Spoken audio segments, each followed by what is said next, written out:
দুই ব্যক্তি শুনেছিল যে শবে বরাতে যে দোয়া করা হয় তা আল্লাহর দরবারে কবুল হয়।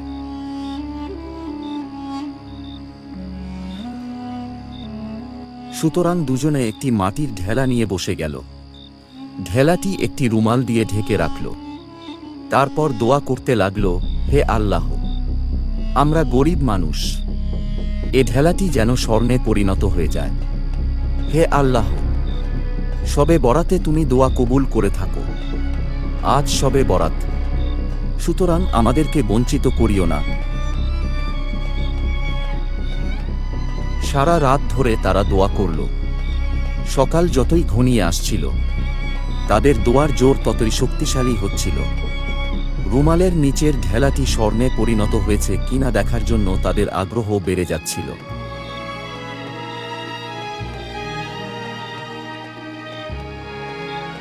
অতঃপর অতি কষ্টে যখন সকাল হল, তখন ঢেলার উদ্ধার থেকে রুমাল খুলল।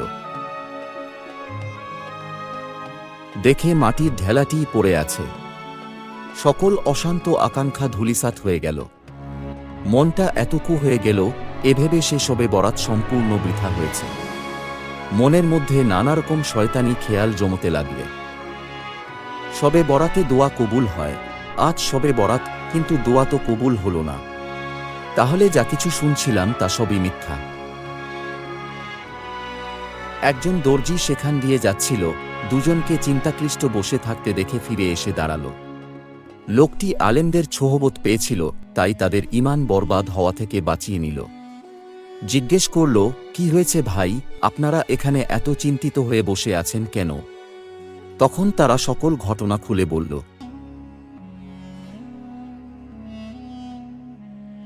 একটা শুনে লোকটি বলল, ভাই, আপনারা আল্লাহ পাকের শুকুর আদায় করুন। এর পিছনে তার অনেক হেকমত রয়েছে। তার মধ্যে একটি হেকমত আমার বুঝে এসেছে, তা হল আল্লাহ আপনাদের মহব্বত করেন, তাই আপনাদের দুজনের জীবন রক্ষা করেছেন। তিনি যদি এ মাটির ঢেলাকে সোনা বানিয়ে দিতেন, তবে সোনার ভাগাভাগি নিয়ে ঝগড়া সৃষ্টি হতো। এরপর শুরু হতো মারামারি, তারপর মাথা ফাটত এবং অবশেষে একজন নিহত হতো। বিচারে অপর জনের ফাঁসি হতো। ফলে তোমাদের দুজনেরই মৃত্যু হতো এবং সোনার খণ্ড পড়ে থাকত। সুতরাং আল্লাহ পাক আপনাদেরকে মৃত্যুর হাত থেকে রক্ষা করেছেন। একটা শুনে লোক দুইটি খুব খুশি হল এবং আল্লাহর শুকর আদায় করল। সুতরাং হাক্কানি আলেমদের সংস্পর্শ পেলে যেমন নিজের ঈমান রক্ষা হয়, তেমনি অন্যের ঈমান রক্ষা করতে সহায়তা করা যায়।